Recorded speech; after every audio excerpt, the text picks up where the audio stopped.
legalitas itu sangat penting. Memang legalitas ini di era digital harus kita waspadai juga Bapak Ibu-Ibu. Tidak hanya sekedar cek nama, cek ini, oh iya ada sama, berarti ini legal. Bukan. Di saat ini banyak penipu itu makin lama makin canggih, dia menyamakan nama, mungkin bukti-bukti legalitas dia dengan yang asli. Bapak-bapak dan ibu-ibu harus melakukan double check, triple check.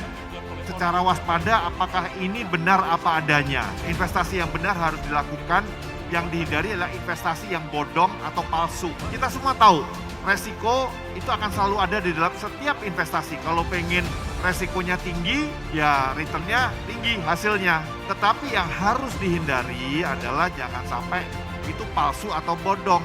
Bahwa investasi tidak pernah ada, yang ada adalah return atau pengembalian investasi Bapak datang dari orang lain, uangnya orang lain. Itu yang harus dihindari, atau skema Ponzi. Legalitas harus benar-benar diwaspadai, diperhatikan, dicek bahwa dia benar-benar legal. Itu yang pertama. Bapak Ibu juga harus mencoba memahami objek investasi Bapak Ibu ini seperti apa. Menurut kita logis nggak investasi ini? Kalau janjinya sudah muluk dan janjinya adalah tetap, itu sudah bisa dipastikan itu pasti ada yang nggak benar. Objek investasi itu harusnya ada. Kalau tadi disebut terkait dengan blockchain atau kripto, justru sebetulnya kripto itu untuk menghindari penipuan. Karena apa? Karena akan ada konfirmasi dari beberapa server dan beberapa komputer untuk memastikan bahwa aset tersebut benar-benar ada dan tidak mungkin ada permainan dari aset itu sendiri. Nah, yang terjadi adalah orang mengada-adakan bahwa ini dibilang kripto, padahal bukan. Tadi disampaikan oleh Bapak. Nah, terus kita taunya gimana Pak kalau kita orang awam? Oleh karena itu saya sampaikan, harus melakukan konfirmasi.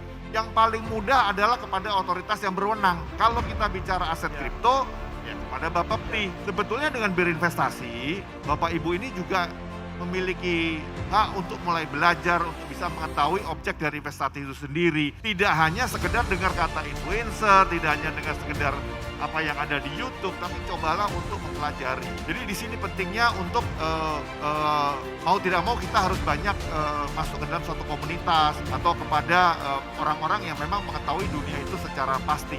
Itu gunanya tadi disampaikan dari semua pembicara di sini bahwa kita harus berinvestasi, dicek legalitasnya melalui saluran yang legal. Itu adalah apabila terjadi apa-apa, paling tidak mekanisme investasi itu dijalankan sudah diawasi, itu yang nomor satu. Nah, ini maksud saya waspada investasi itu tidak hanya terkait dengan aset yang bersifat digital, tetapi yang non digital pun tetap harus diwaspadai. Seperti tadi disampaikan, secara logik masuk enggak? Saya rasa itu sebagai awal dari saya. Terima kasih. Oke, baik.